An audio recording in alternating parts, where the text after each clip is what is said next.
À 17 ans, je faisais partie des beautés reconnues de mon établissement et même de toute ma ville. Ce n'était pas de la vantardise, non. C'était le constat général. À chaque récréation, les regards me suivaient. Les professeurs eux-mêmes souriaient quand je passais. Et les camarades murmuraient « Voilà la future Miss ». Un jour, le verdict tomba. On me désigna la plus belle fille de mon lycée. Le proviseur en personne me présenta au concours de Miss régionale. Le quartier était en feu. Les mamans sortèrent leurs chaises, les papas bombèrent le torse. Et les voisines disaient déjà « Cette fille-là va loin haut ». Le jour du concours, une vingtaine de candidates, toutes plus belles les unes que les autres, défilaient sous les projecteurs. Mais quand ce fut mon tour, le public se leva. Les tam-tams retentirent, les you-you fendirent l'air. J'avais ce pas-là, le pas sûr, le pas de celle qui sait. Résultat, victoire facile, couronne sur la tête, écharpe sur l'épaule. La ville ne dormit pas cette nuit-là. Mes deux dauphines et moi, quelques semaines plus tard, prenions la route pour participer à l'élection de Miss Nationale.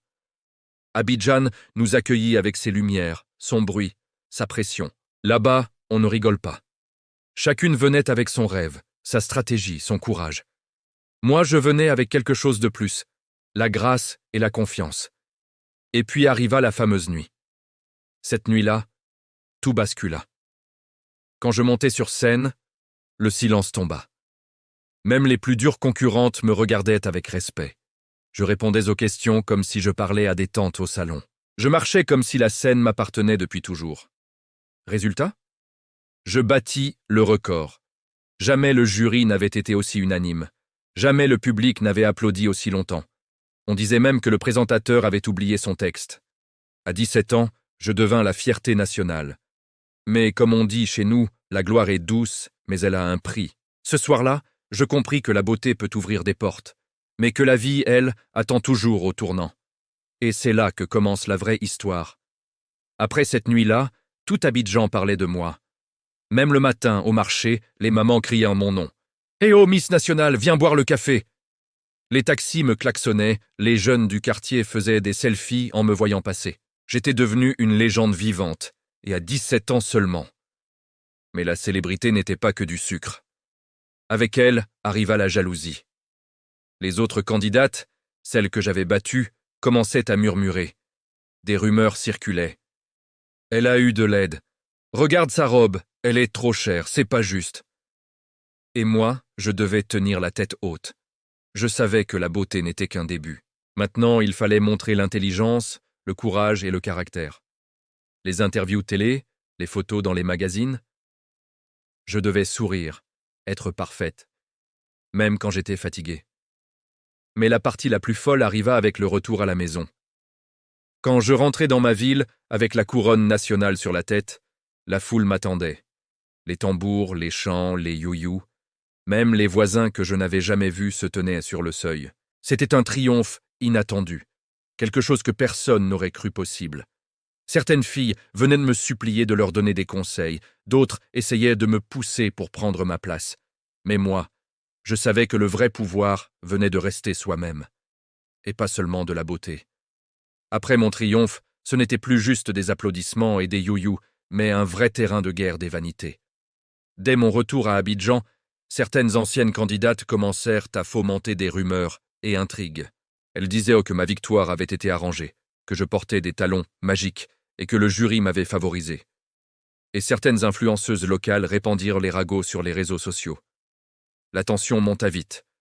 Ma réputation était en jeu, mais je n'étais pas du genre à me laisser intimider. Je répondis avec sourire et élégance, donnant des interviews et apparaissant dans les magazines avec ma robe nationale. Cela énerva encore plus mes rivales.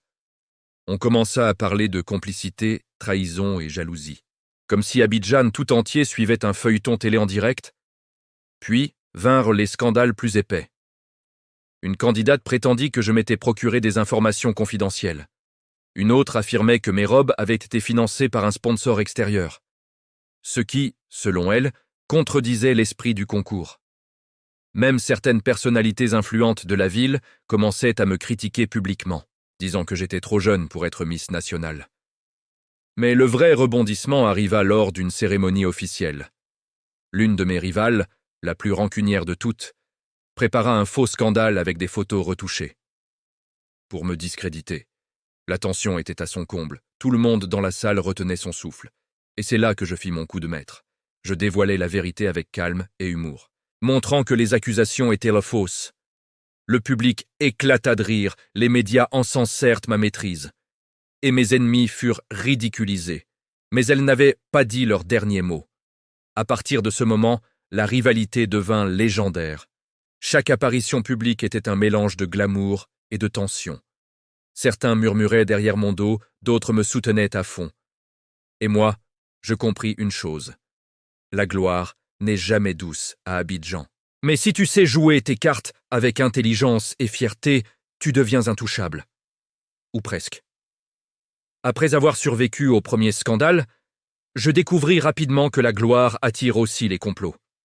Certaines candidates éliminées, qu'on croyait oubliées, se mirent à former des clans dans l'ombre, essayant de manipuler sponsors, journalistes et influenceurs pour me faire tomber. Mais moi aussi, j'avais mes secrets. J'avais des amis haut placés dans les coulisses, des proches du comité d'organisation et des fans prêts à me défendre partout. Côté cœur, la situation était encore plus explosive. Plusieurs prétendants puissants et influents d'Abidjan commencèrent à me courtiser. Certains publiquement, d'autres en cachette, prêts à tout pour attirer mon attention. Mais il y avait un mystérieux jeune homme, discret mais charismatique, qui semblait savoir tous mes secrets. On commença à se voir en secret, dans des lieux que personne ne soupçonnait. Mais ce que je ne savais pas, c'est que mes rivales avaient repéré cette liaison et attendaient le moment parfait pour l'exposer au grand public. Puis arriva le rebondissement scandaleux, lors d'un gala national, alors que je montais sur scène. Des photos de cette liaison secrète furent projetées sur grand écran par une de mes ennemies. Le public éclata en murmures. Les journalistes s'affolèrent. Je pouvais tout perdre en un instant.